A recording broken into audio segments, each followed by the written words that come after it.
Hi guys, welcome back to another cinematic mic review. Today I'm going to be reviewing Roland Emmerich's 2012.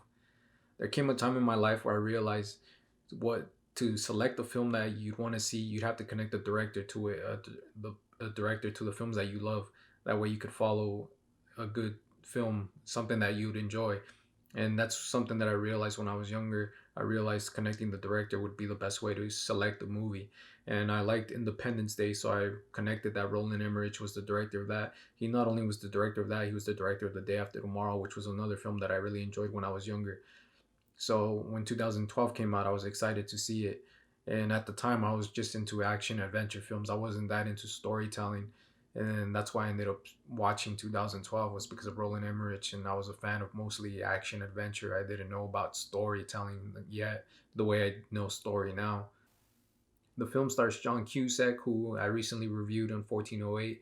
I talked about how he used to be leading in leading roles and how I miss him being in leading roles. I haven't seen him in any leading roles lately, nothing for a while.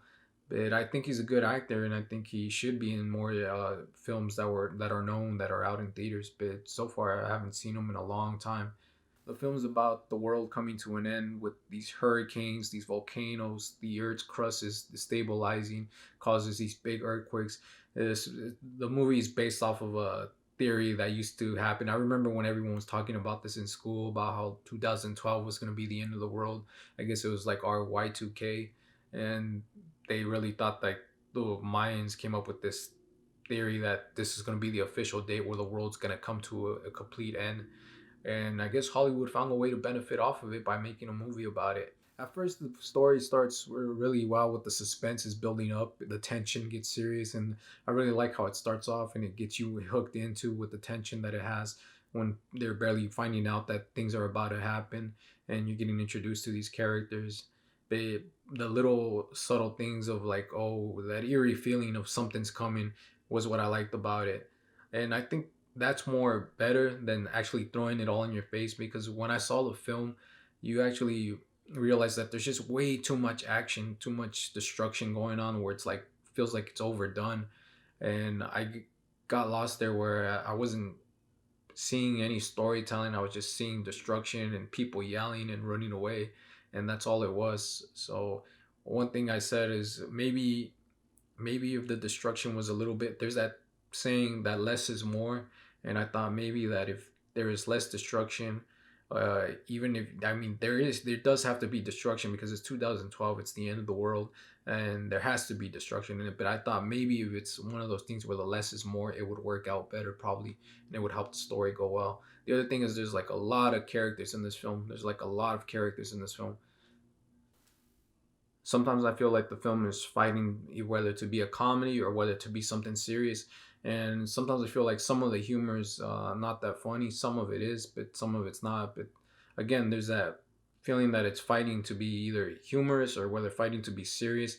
And I think it would have been better if it would have just been serious. When you see the day after tomorrow, the day after tomorrow is not being like totally trying to be funny, a comedy. It's actually staying serious. So I thought maybe if they would have done that, it would have worked out better. The movie's way too long. And plus I told you it was like way too much destruction. That by the second an hour and a half or by the third hour, I was already tired. My eyes were kind of closing already. I felt like sleepy. So I realized that the film wasn't for me anymore.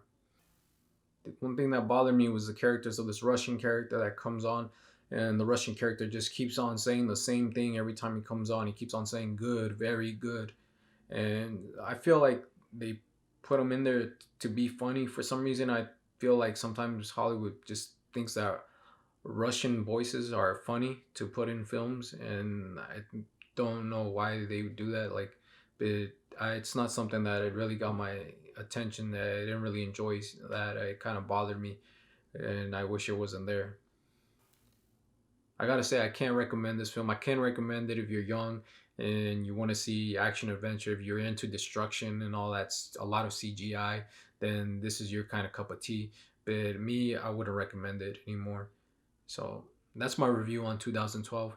If you enjoyed the video, please like and subscribe.